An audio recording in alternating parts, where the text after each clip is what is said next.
Dear students, today we will learn about short-run cost curves.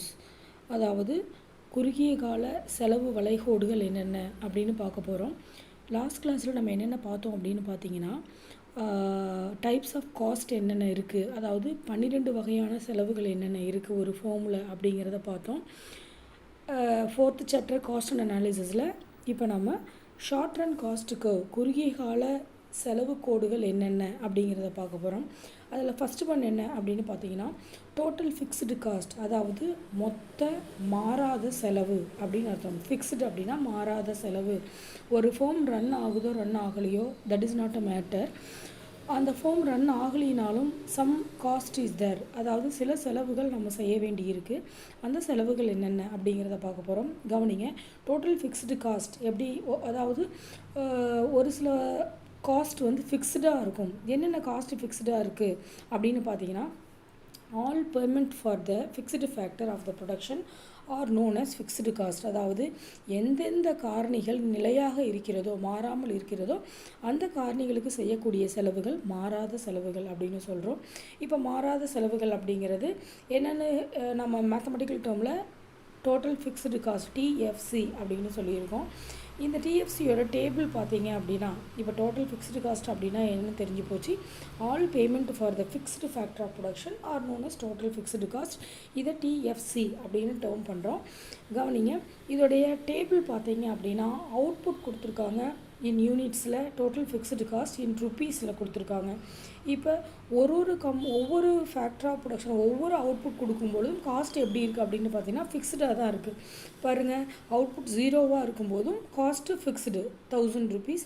First output கொடுக்கும்பொழுது, அதாவது ஒரு commodity கொடுக்கும்பொழுது 1000 rupees, 2, 3, 2, 3, 4, 5 அப்படின்னாலும் cost எப்படி இருக்குது அப்படின்னு பார்த்தீங்கன்னா காஸ்ட் எல்லாமே ஃபிக்ஸ்டு 1000 தான் இருக்குது. ஸோ நீங்கள் தெரிஞ்சிக்க வேண்டியது ஃபிக்ஸ்டு காஸ்ட் அப்படின்னாலே நீங்கள் எந்த கமாடிட்டி 5, 6, 7, 8, 9, 10ன்னு போனாலும் காஸ்ட் எப்படி இருக்கும், செலவு எப்படி இருக்கும் அப்படின்னா 1000 ரூபாயாகவே தான், ஃபிக்ஸ்டாகவே தான் இருக்கும்.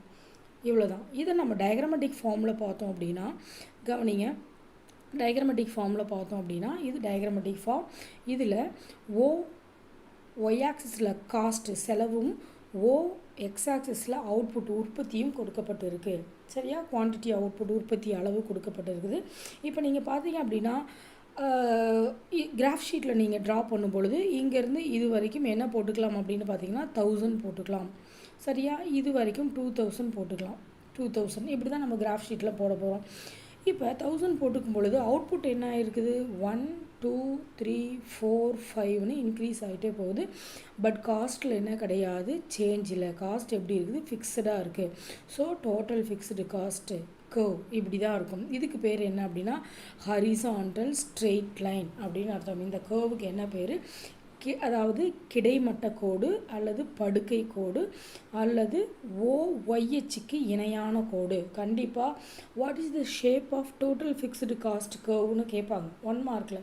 அப்போ டோட்டல் ஃபிக்ஸ்டு காஸ்ட் கர்வ் எப்படி இருக்கும் அப்படின்னு பார்த்தீங்கன்னா எப்படி இருக்கும், ஹரிசாண்டல் ஸ்ட்ரெயிட் லைனாக இருக்கும், கிடைமட்ட கோடாக இருக்கும், parallel to x axis, parallel to x axis எப்படி இருக்கோ அதே போல் அதுக்கும் பேரலாக இந்த கோடு இருக்கும் அப்படின்னு சொல்லியிருக்காங்க. ஸோ டோட்டல் ஃபிக்ஸ்டு காஸ்ட் இப்படி தான் இருக்கும், இந்த கர்வ் இப்படி தான் இருக்கும். டேபிள் டயக்ராம் ரெண்டுமே இம்பார்ட்டன்ட். இந்த டோட்டல் ஃபிக்ஸ்டு கர்வில் இதில் நம்ம என்ன அப்சர்வ் பண்ணியிருக்கோம் அப்படின்னு பார்த்தீங்கன்னா it means if Q is 0, Q அப்படிங்கிறது அதாவது குவான்டிட்டி அப்படிங்கிறது 0வாக இருக்கும். The total fixed cost will be 12. இது ஃபார்முலா வரும்பொழுது நம்ம அப்ளை பண்ணிக்கலாம். கவனிங்க, it could be observed that total fixed cost does not change with output. அதாவது டோட்டல் ஃபிக்ஸ்டு காஸ்ட் என்ன ஆகும், அவுட்புட் சேஞ்ச் ஆக டோட்டல் ஃபிக்ஸ்டு காஸ்ட் சேஞ்ச் ஆகாது. Next when the output is 0 the fixed cost is 1000. நீங்கள் output உற்பத்தியே கொடுக்கலினாலும் ஒரு சில செலவுகள், example பார்த்தீங்கன்னா பில்டிங் இருக்கும், நம்ம மிஷின் ரன் ஆகாது ஆனாலும் உற்பத்தி இருக்காது, ஆனாலும் நம்ம பில்டிங்க்கு என்ன கொடுக்க வேண்டியிருக்கும், ரெண்ட் கொடுக்க வேண்டியிருக்கும். That is called total fixed cost. அது ஃபிக்ஸ்டு செலவு. சரியா, நம்ம உற்பத்தி செஞ்சுருக்க மாட்டோம், பேங்க்லேருந்து லோன் வாங்கியிருப்போம், அந்த லோனுக்கு உற்பத்தி நடக்குதோ நடக்கலையோ that is not a matter. என்ன ஆயிருக்கு அப்படின்னு பார்த்தீங்கன்னா நம்ம லோனுக்கு இன்ட்ரெஸ்ட், கேபிட்டலுக்கு இன்ட்ரெஸ்ட் பே பண்ண வேண்டியிருக்கும். இது எல்லாமே ஃபிக்ஸ்டு காஸ்ட். இப்போ உங்களுக்கு தெளிவாக புரிஞ்சிருக்கும். The total fixed cost is cost curve is horizontal straight line. parallel to x axis நான் ஆல்ரெடி சொல்லியிருக்கேன். இது total fixed cost. Next total variable cost அப்படின்னா என்ன? மொத்த மாறும் செலவுகள். செலவு என்ன இருக்கும் அப்படின்னு பார்த்தீங்கன்னா மாறிக்கிட்டே இருக்கும். ஃபஸ்ட்டுக்கு ஒரு மாதிரி இருக்கும், செகண்ட் ஒனுக்கு ஒரு மாதிரி இருக்கும், தேர்ட் ஒனுக்கு ஒரு மாதிரி இருக்கும், இப்படி மாறிக்கிட்டே இருக்கும். திஸ் இஸ் கால்டு மொத்த மாறும் செலவு, டோட்டல் வேரியபிள் காஸ்ட்னு பார்க்குறோம். Listen, total variable cost all payments to the variable factor of production is called total variable cost. எனக்கு இந்த லைன் ரொம்ப ரொம்ப இம்பார்ட்டன்ட். இதுதான் அதோடைய டெஃபினேஷன். அப்போ டோட்டல் வேரியபிள் காஸ்ட்டை நம்ம டேபிள் ஃபார்மில் எப்படி பார்க்கலாம் அப்படின்னு பார்த்தீங்கன்னா, நான் ஏற்கனவே சொல்லியிருக்கேன், டோட்டல் ஃபிக்ஸ்டு காஸ்ட்டுங்கிறது ஃபிக்ஸ்டாக இருக்கும், வேரியபிள் காஸ்ட்டுங்கிறது மாறிக்கொண்டே இருக்கும்.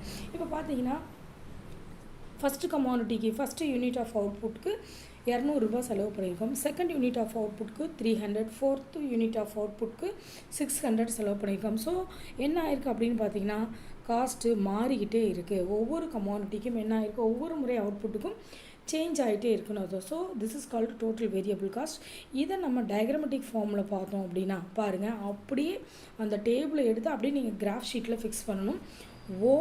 ஒய் ஆக்சிஸில் காஸ்ட்டு செலவு குறிச்சிருக்கும், எக்ஸ் ஆக்சிஸில் அவுட்புட் அதாவது உற்பத்தி அளவு குறிக்கப்பட்டிருக்குது. நீங்கள் பார்த்தீங்கன்னா ஃபஸ்ட்டு கமாடிட்டிக்கு 200 செலவு பண்ணியிருக்கோம். செகண்ட் யூனிட்ஸ் ஆஃப் அவுட்புட்க்கு 300, தேர்ட் யூனிட்ஸ் ஆஃப் அவுட்புட்டுக்கு 400, ஃபோர்த் யூனிட்ஸ் ஆஃப் அவுட்புட்டுக்கு 600, ஃபிஃப்த் யூனிட் ஆஃப் அவுட்புட்டுக்கு 900 செலவு பண்ணியிருக்கோம். அப்போ காஸ்ட் கர்வ் எப்படி இருக்குது அப்படின்னு பார்த்தீங்கன்னா, அப்வர்டு ஸ்லோப், மேல் நோக்கி செல்லக்கூடிய செலவு வளைகோட்டை கொண்டிருக்கிறது. அப்போ total variable cost upward, total fixed cost horizontal straight line. இந்த லைனோட நேம் ரொம்ப ரொம்ப முக்கியம். நெக்ஸ்ட்டு பார்த்தீங்க அப்படின்னா, நெக்ஸ்ட் என்ன பார்க்குறோம், இப்போ டோட்டல் வேரியபிள் காஸ்ட்டு 0வாக இருக்குது. when nothing is produced, ப்ரொடியூசரை பற்றி கவலை இல்லை, ப்ரொடியூஸ் சேஞ்ச் ஆக அதாவது output increases, total variable cost also increases. Output increase ஆக வேரியபிள் காஸ்ட் என்ன ஆகும், இன்க்ரீஸ் ஆகிருக்கும். நம்ம ஏற்கனவே டேபிளில் பார்த்துருக்கோம். நெக்ஸ்ட் என்ன போகிறோம் அப்படின்னு பார்த்தீங்கன்னா, டோட்டல் காஸ்ட்னா என்ன, அதாவது மொத்த செலவு அப்படின்னா என்ன. நம்ம இது வரைக்கும் மொத்த மாறும் செலவு, மொத்த மாறாத செலவு ரெண்டையும் பார்த்துருக்கோம். நவ் டோட்டல் காஸ்ட் கர்வ் அது எப்படி இருக்கும். டோட்டல் காஸ்ட் அப்படின்னா என்ன அப்படின்னு பார்த்தீங்கன்னா, த டோட்டல் காஸ்ட் மொத்த செலவு என்பது means the sum total of all payments made in the production. உற்பத்திக்கு செலவு செய்யக்கூடிய எல்லா செலவுகளையும் டோட்டல் காஸ்ட் மொத்த செலவு அப்படின்னு சொல்கிறோம். எல்லா செலவுகள் அப்படின்னா என்னென்னா, சில செலவுகள் மாறும், சில செலவுகள் மாறாமல் இருக்கும். அப்போ இது ரெண்டையும் ஒன்றும் சேர்த்தணும் அப்படின்னா, டோட்டல் ஃபிக்ஸ்டு காஸ்ட்டையும் டோட்டல் வேரியபிள் காஸ்ட்டையும் சேர்த்தணும் அப்படின்னா ப்ளஸ் பண்ணணும், ஆட் பண்ணிக்கிட்டோம் அப்படின்னு பார்த்தீங்கன்னா நமக்கு என்ன கிடைக்கணும், டோட்டல் காஸ்ட் கிடைக்கும். கவனிங்க, it is also called as total cost of production. Total cost is the summation of total fixed cost and total variable cost அப்படின்னு சொல்லியிருக்காங்க. இதை மேத்தமெட்டிக்கல் ஃபார்மில் எப்படி எழுதலாம், சிம்பாலிக்கலி எப்படி எழுதலாம் அப்படின்னு பார்த்தீங்கன்னா, TC is equal to total fixed cost plus total variable cost. For an example, total fixed cost நம்ம டேபிளில் எவ்வளோ பார்த்தோம், 1000 rupees பார்த்தோம். டோட்டல் வேரியபிள் காஸ்ட்டு நீங்கள் எதை வேணாலும் எடுத்துக்கலாம், 200 எடுத்துக்கலாம், 300 எடுத்துக்கலாம், எதை வேணாலும் நீங்கள் எடுத்துக்கலாம். டோட்டல் வேரியபிள் காஸ்ட்டு இங்கே 200 கொடுத்துருக்காங்க. அப்போ ஃபார்முலா என்ன, total cost is equal to total fixed cost plus total variable cost. அப்போ ஃபார்முலா வைஸ் என்ன வரும் அப்படின்னு பார்த்தீங்கன்னா, டோட்டல் ஃபிக்ஸ்டு காஸ்ட் எவ்வளவு 1000 ப்ளஸ் டோட்டல் வேரியபிள் காஸ்ட் எவ்வளவு 200 is equal to 1200 is equal to total cost. அதான் கீழே கொடுத்துருக்காங்க, உங்களுக்கு ஈஸியாக புரிஞ்சிருக்குன்னு பாருங்கள். இப்போ இந்த டோட்டல் காஸ்ட்டோடைய டேபிள் எப்படி இருக்கும் அப்படின்னு பாருங்கள். ஏற்கனவே டோட்டல் ஃபிக்ஸ்டு காஸ்ட் நமக்கு ஆல்ரெடி ஃபஸ்ட்டு டேபிளில் தெரிஞ்சிருக்கும், டோட்டல் வேரியபிள் காஸ்ட் செகண்ட் டேபிளில் பார்த்துருக்கோம். இதை ரெண்டையும் ஆட் பண்ணணும் அப்படின்னா நமக்கு என்ன கிடைக்கும், டோட்டல் காஸ்ட்டு கிடைச்சிரும். ரொம்ப ரொம்ப சிம்பிள். இதில் ஒவ்வொன்றும் ஒரு 3 மார்க் நீங்கள் ஞாபகம் வச்சுக்கலாம். ஒவ்வொன்றும் ஒரு 3 மார்க். ஒன்றுமே இதில் படிக்கிறதுக்கு ஒன்றுமே கிடையாது, புரிஞ்சுக்கிட்டிங்கன்னா போதும். எப்பவும் டேபிளில் அண்டர்ஸ்டாண்ட் பண்ணிக்கிட்டு டயக்ராம் போட பாருங்கள். இப்போ என்ன பண்ணுறோம் அப்படின்னா, இப்போ 500 total fixed cost 1000, total variable cost 900, total cost எவ்வளோன்னு பார்த்தீங்கன்னா 1900. Very very simple. நெக்ஸ்ட்டு பார்த்தீங்க அப்படின்னா, இந்த டயக்ராம் எப்படி இருக்கும், இதில் பார்த்தீங்கன்னா மேலே டேபிளில் டோட்டல் ஃபிக்ஸ்டு காஸ்ட் கொடுத்துருக்காங்க, டோட்டல் வேரியபிள் காஸ்ட் கொடுத்துருக்காங்க, டோட்டல் காஸ்ட் கொடுத்துருக்காங்க. இந்த மூணையும் நம்ம என்ன பண்ண போகிறோம் அப்படின்னு பார்த்தீங்கன்னா, ஒரே டயக்ராமில் போட போகிறோம். ஸோ கவனிக்கணும். இப்போ பார்த்தீங்கன்னா ஒய் ஆக்சிஸில் இதை நீங்கள் தனித்தனி டயக்ராமும் போடலாம். மொத்தம் 3 டயக்ராம் போட வேண்டியிருக்கும். கவனிங்க, இப்போ டோட்டல் 3ஐயும் ஒரே டயக்ராமில் கொடுத்துருக்காங்க. ஒய் ஆக்சிஸில் செலவும் எக்ஸ் ஆக்சிஸில் அவுட்புட்டும் நம்ம என்ன பண்ணியிருக்கோம் அப்படின்னு பார்த்தீங்கன்னா நோட் பண்ணியிருக்கோம். இப்போ கவனிங்க, இப்போ நம்ம என்ன போட போகிறோம் அப்படின்னா டோட்டல் ஃபிக்ஸ்டு காஸ்ட்டோட அளவை ஃபஸ்ட்டு போட்டுக்கலாம். டோட்டல் ஃபிக்ஸ்டு காஸ்ட் ஆல்ரெடி சொல்லியிருக்கேன். 1 2 3 4 5ன்னு அவுட்புட் இருந்தாலும் டோட்டல் ஃபிக்ஸ்டு காஸ்ட் 1000லேயே தான் இருக்கும். இதில் நோ சேஞ்ச். ஃபஸ்ட் டயக்ராம் இங்கே வந்துடுச்சு.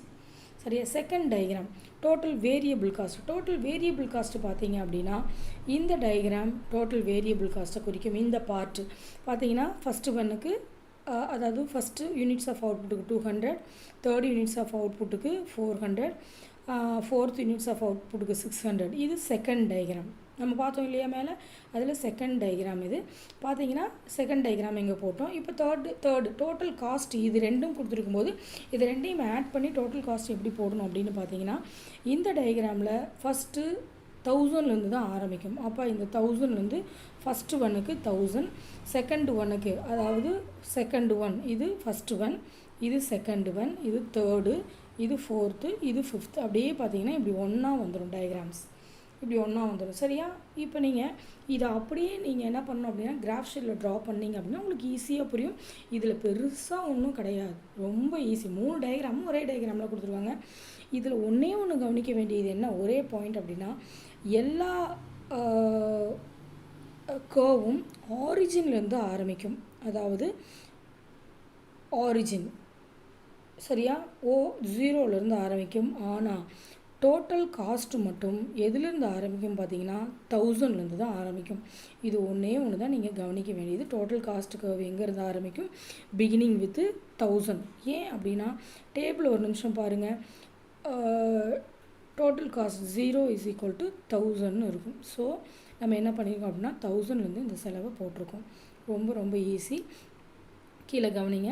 த TC curve is obtained by adding TFC plus TVC curve. நமக்கு தெரியும் டிசி கர்வ் எப்படி நம்ம ட்ரா பண்ணியிருக்கோம்னா டோட்டல் ஃபிக்ஸ்டு காஸ்ட்டையும் டோட்டல் வேரியபிள் காஸ்ட்டையும் வச்சு ட்ரா பண்ணியிருக்கோம். Total fixed cost remaining parallel to x axis தெரியும். டோட்டல் ஃபிக்ஸ்டு காஸ்ட் எக்ஸ் ஆக்சிஸ்க்கு பேரலாக இருக்கும். டோட்டல் வேரியபிள் காஸ்ட் எப்படி இருக்கும்? மூவிங் அப்வர்டு அதாவது மேல் நோக்கி செல்லக்கூடிய மொத்த மாறும் செலவு கோடு இருக்கும், மேல் நோக்கி செல்லக்கூடியது. நெக்ஸ்ட்டு டோட்டல் காஸ்ட் எப்படி இருக்கும் அப்படின்னு பார்த்தீங்கன்னா total variable cost and total fixed cost are added. Total cost starts from TFC and moves upward. டிஎஃப்சியில் ஸ்டார்ட் ஆகி எங்கே ஆகும்? மேல் நோக்கி செல்லக்கூடிய டோட்டல் காஸ்ட் கர்வை கொண்டுள்ளது. நெக்ஸ்ட்டு பார்த்தீங்க அப்படின்னா நெக்ஸ்ட்டு நம்ம என்ன பார்க்க போகிறோம் அப்படின்னு பார்த்தீங்கன்னா average fixed cost. Next total fixed cost beginning with 0.0ல் பிகின் ஆகாது, டிஎஃப்சியில் தான் பிகின் ஆகும். இதெல்லாம் படிச்சுக்கிட்டா தெரிஞ்சிடும். நெக்ஸ்ட் ஆவரேஜ் ஃபிக்ஸ்டு காஸ்ட் சராசரி மாறா செலவு அப்படின்னா என்ன இதுக்கு என்ன பேர்? டோட்டல் ஃபிக்ஸ்டு காஸ்ட் அப்படின்னா என்னென்னா சராசரி மாறாத செலவு அப்படின்னு அர்த்தம். சராசரி மாறாத செலவு ஃபிக்ஸ்டு. இதை நம்ம எப்படி கண்டுபிடிக்கணும் அப்படின்னு பார்த்தீங்கன்னா இதுக்கான ஃபார்முலா என்ன அப்படின்னு பார்த்தீங்கன்னா சராசரி மாறாத செலவு அப்படின்னா என்னென்னா மொத்த மாறாத செலவுலேருந்து உற்பத்தியை டிவைட் பண்ணோம் அப்படின்னா நமக்கு என்ன கிடைக்கும்னா ஆவரேஜ் ஃபிக்ஸ்டு காஸ்ட் கிடைக்கும். It refers to the fixed cost per units of output. It is obtained by dividing total fixed cost by quantity of output. total fixed cost quantity of output divide பண்ணோம் அப்படின்னா எப்பயுமே average இருக்கும். எப்போவுமே average எப்படி கண்டுபிடிக்கணும் அப்படின்னு பார்த்தீங்கன்னா டோட்டல்லேருந்து அந்த சம் அவுட்புட்டை டிவைட் பண்ணோம் அப்படின்னா நமக்கு ஆவரேஜ் கிடச்சிரும். இதுதான் ஃபார்முலா. இந்த ஃபார்முலா பார்த்தீங்கன்னா கீழே எக்ஸாம்பிளோட கொடுத்துருப்பாங்க. டோட்டல் ஃபிக்ஸ்டு காஸ்ட் 100 1000 எடுத்துக்கிறோம். குவான்டிட்டி ஆஃப் அவுட்புட் எவ்வளோ எடுத்துக்கிறோம் அப்படின்னு பார்த்தீங்கன்னா 10 20 நீங்கள் எவ்வளோ வேணாலும் எடுத்துக்கலாம்.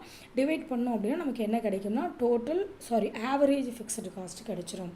நெக்ஸ்ட்டு இதை டயக்ராமேட்டிக் டேபிள் ஃபார்மில் எப்படி பார்க்கலாம் அப்படின்னு பார்த்தீங்கன்னா டேபிள் கவனிங்க. நமக்கு total fixed cost already first டயக்ராமில் பார்த்தோம் இல்லையா, அதை கொடுத்துருக்காங்க. இப்போ ஆவரேஜ் ஃபிக்ஸ்டு காஸ்ட்டை எப்படி கண்டுபிடிக்கணும் கவனிங்க. அவங்களே டிவைட் பண்ணி கொடுத்துருக்காங்க. இந்த எல்லாத்தையும் நீங்கள் கவனிச்சிங்கன்னா முதல்ல போட்டு பார்க்கணும். நீங்கள் இதுலேயே பார்த்தீங்கன்னா புரியாது. இப்போ 1000 அப்படிங்கிறது total fixed cost divided by 1ங்கிறது குவான்டிட்டி ஆஃப் அவுட்புட். சரியா? Q = 1000 உங்களுக்கு தெரியும். இதை அப்படியே டிவைட் பண்ணோம் அப்படின்னா நமக்கு எல்லா ஃபேக்டரும், அதாவது எத்தனை ரூபாய்க்கு நம்ம ஆவரேஜ் ஃபிக்ஸ்டு காஸ்ட் எவ்வளோ இருக்குது அப்படிங்கிறத கண்டுபிடிச்சிடலாம். இதை டயக்ராமேட்டிக் ஃபார்மில் ஃபிக்ஸ் பண்ணோம் அப்படின்னா நமக்கு என்ன கிடைக்கும் அப்படின்னு பார்த்தீங்கன்னா நமக்கு இந்த கர்வ் கிடைக்கும். சரியா? இந்த கர்வோட ஷேப் என்ன அப்படின்னு பார்த்தீங்கன்னா டவுன்வர்ட் ஸ்லோப்பிங் கர்வ். என்ன sloping curve? Downward sloping curve. Next நம்ம என்ன பார்க்க போகிறோம் அப்படின்னு பார்த்தீங்கன்னா ஆவரேஜ் வேரியபிள் காஸ்ட் பார்க்க போகிறோம். என்ன பார்க்க போகிறோம்? ஆவரேஜ் வேரியபிள் காஸ்ட், அதாவது மாறும் செலவுகள் என்னென்ன. நமக்கு ஆல்ரெடி என்ன கொடுத்துருப்போம்? ஃபஸ்ட்டு செகண்ட் டயக்ராமில் டோட்டல் வேரியபிள் காஸ்ட் டயக்ராம் தெரியுமா? அதை அப்படியே டிவைட் பண்ணி போட்டோம் அப்படின்னா நமக்கு என்ன கிடைக்கும்னா ஆவரேஜ் வேரியபிள் காஸ்ட்டு கிடச்சிரும். சரியா? ரொம்ப ஈஸியான லெசன், ரொம்ப நடத்தணுங்கிற அவசியமே இல்லை. You can easily understand. சரியா? நெக்ஸ்ட்டு இதோடைய டேபிள் ஃபார்ம் என்னென்னு பார்த்தீங்கன்னா அப்படியே டயக்ராமை தூக்கி டேபிளில் போட்டிங்கன்னா, அதாவது குவான்டிட்டி ஆஃப் அவுட்புட் 1 2 3ன்னு இருக்குது.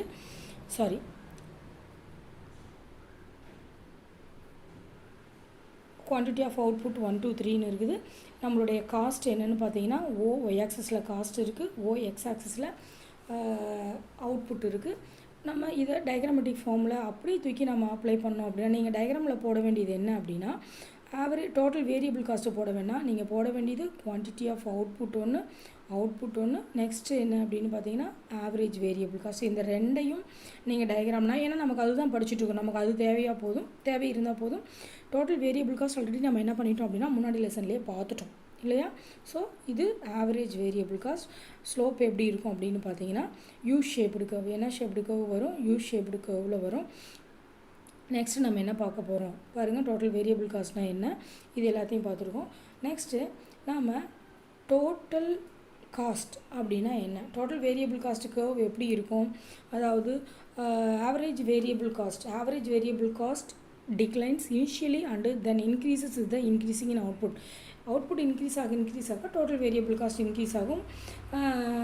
total variable cost curve என்ன அப்படின்னா U shaped curve. இது மட்டும் பேசிக்காக நமக்கு தெரிஞ்சால் போதும். நெக்ஸ்ட்டு ஆவரேஜ் டோட்டல் காஸ்ட்னா என்ன அல்லது ஆவரேஜ் காஸ்ட்னா என்ன. இப்போ ஆவரேஜ் காஸ்ட் கண்டுபிடிக்க என்ன ஃபார்முலா அப்படின்னு பார்த்தீங்கன்னா ஆவரேஜ் காஸ்ட் அதாவது ஏசினாலும் ஏடிசினாலும் ஒன்று தான், மறக்கவே கூடாது. மாற்றி கேட்பாங்க, கன்ஃபியூஸ் ஆகிடாதீங்க. அப்போ ஏசி அப்படின்னா ஃபார்முலா என்னென்னு பார்த்தீங்கன்னா TC by Q, total cost divided by quantity of output is equal to average cost நமக்கு கிடச்சிரும். இதை நீங்கள் போட்டு பார்த்துக்கலாம். இந்த காஸ்ட் கர்வோட டேபிள் எப்படி இருக்கும் அப்படின்னு முதல்ல பார்த்துக்கணும். ரொம்ப முக்கியமான டேபிள், ஈஸியாக, அதாவது உங்களுக்கு சிம்பிள் டிவிஷன்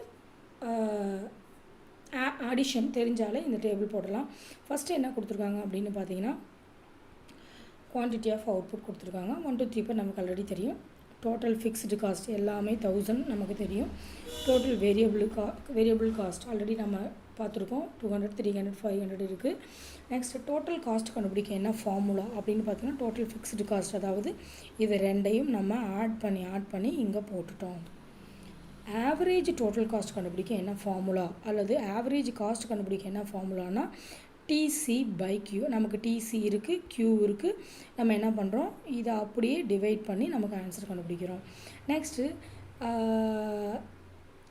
ஏஎஃப்சி கண்டுபிடிக்க என்ன ஃபார்முலா அப்படின்னு பார்த்தீங்கன்னா ஏஎஃப்சி கண்டுபிடிக்க என்ன ஃபார்முலா பார்த்தீங்கன்னா அதாவது TFC by Q. TFC by Q போட்டிங்கன்னா உங்களுக்கு இந்த கிடச்சிரும். நெக்ஸ்ட்டு ஏவிசி கண்டுபிடிக்க என்ன ஃபார்முலான்னு பார்த்தீங்கன்னா டிவிசி பை கியூ கண்டுபிடிச்சா நமக்கு தெரிஞ்சிடும். நெக்ஸ்ட்டு டிசி கண்டுபிடிக்க என்ன ஃபார்முலான்னு பார்த்தீங்கன்னா இதை ரெண்டையும் டோட்டல் பண்ணி போட்டோம் அப்படின்னா நமக்கு இங்கே வந்து ரொம்ப தெளிவாக அவங்களே கொடுத்துருக்காங்க. ஸோ டோன்ட் கன்ஃபியூஸ், நோட்டு எடுங்க, நீங்கள் இந்த டேபிளில் போடுங்க, ஒர்க் அவுட் பண்ணுங்கள். எப்படி வரும் ஃபார்முலாவை முதல்ல ஒன்றுக்கும் கீழே ஃபார்முலாவை எழுதுங்க. நமக்கு தேவையான டேட்டாஸ் எல்லாமே இங்கே இருக்குது. ஸோ அதை அப்படியே அப்ளை பண்ணுங்கள். நெக்ஸ்ட்டு இந்த டயக்ராம் எப்படி இருக்கும் அப்படின்னு பார்க்க போகிறோம். இந்த டயக்ராம் எப்படி இருக்கும் அப்படின்னு பார்த்தீங்கன்னா அதாவது டோட்டல் காஸ்ட்டோட average total cost or average காஸ்ட்டோட டயக்ராம் எப்படி இருக்கும் பார்த்தீங்கன்னா நம்ம எதை ரெண்டையும் போட்டிருக்கோம் அப்படின்னு பார்த்தீங்கன்னா ஆவரேஜ் டோட்டல் காஸ்ட்டோட வேல்யூவையும் அவுட்புட்டோட வேல்யூ காஸ்ட்டோட வேல்யூவும் தான் போட்டிருக்கோம். சரியா? அவுட்புட் இங்கே இருக்குது, காஸ்ட்டோட வேல்யூ இங்கே இருக்குது. இதில் எந்த அளவுகள் மட்டும் போடணும் அப்படின்னு பார்த்தீங்கன்னா, கீழே டேபிளில் பார்த்தீங்க அப்படின்னா எந்த அளவுகள் மட்டும் போடணும் அப்படின்னு பார்த்தீங்கன்னா, இந்த அளவுகள் மட்டும் நம்ம போட வேண்டி இருக்கும். சரியா போட்டிங்க அப்படின்னா உங்களுக்கு ஷேப் எப்படி இருக்கும், கிராஃபில் அப்ளை பண்ணிங்க அப்படின்னா ஷேப் எப்படி இருக்கும், யூ ஷேப்டு கர்வ் நமக்கு கரெக்டாக யூ ஷேப்பில் நமக்கு என்ன கிடைக்கும், கர்வ் கிடைக்கும். So this is called total cost or total average cost or average total cost அப்படின்னு சொல்கிறோம். அதாவது சராசரி செலவு அல்லது சராசரி மொத்த செலவு அப்படின்னு சொல்லியிருக்கோம். ரொம்ப ஈஸியான லெசன். நீங்கள் புக்கு வாங்கி ஒவ்வொரு லைனும் ரீட் பண்ணிங்கன்னா ஈஸியாக கிடச்சிரும். நெக்ஸ்ட் கிளாஸில் நம்ம என்ன பார்க்க போகிறோம் அப்படின்னா, மார்ஜினல் காஸ்ட் அப்படின்னா என்ன அதை பார்க்க போகிறோம். இது வரைக்கும் total variable cost, total fixed cost, total cost, average variable cost, average fixed cost and average cost, இந்த 6 காஸ்ட் நம்ம பார்த்துருக்கோம். ரொம்ப இம்பார்ட்டன்ட் லெசன். முக்கியமானது இதில் என்ன அப்படின்னு பார்த்தீங்கன்னா டயக்ராம் தான். ஸோ டயக்ராம் எல்லாருமே கிராஃப் ஷீட்டில் ட்ரா பண்ணியிருக்கணும் அல்லது ஒரு ஒயிட் ஷீட்டில் நீங்கள் கரெக்டான அளவுகள் போட்டு ட்ரா பண்ணியிருக்கணும். நெக்ஸ்ட் கிளாஸில் நம்ம என்ன பார்க்க போகிறோம் அப்படின்னு பார்த்தீங்கன்னா மார்ஜினல் காஸ்ட் அப்படின்னா என்ன அப்படிங்கிறத பார்க்க போகிறோம். Thank you students.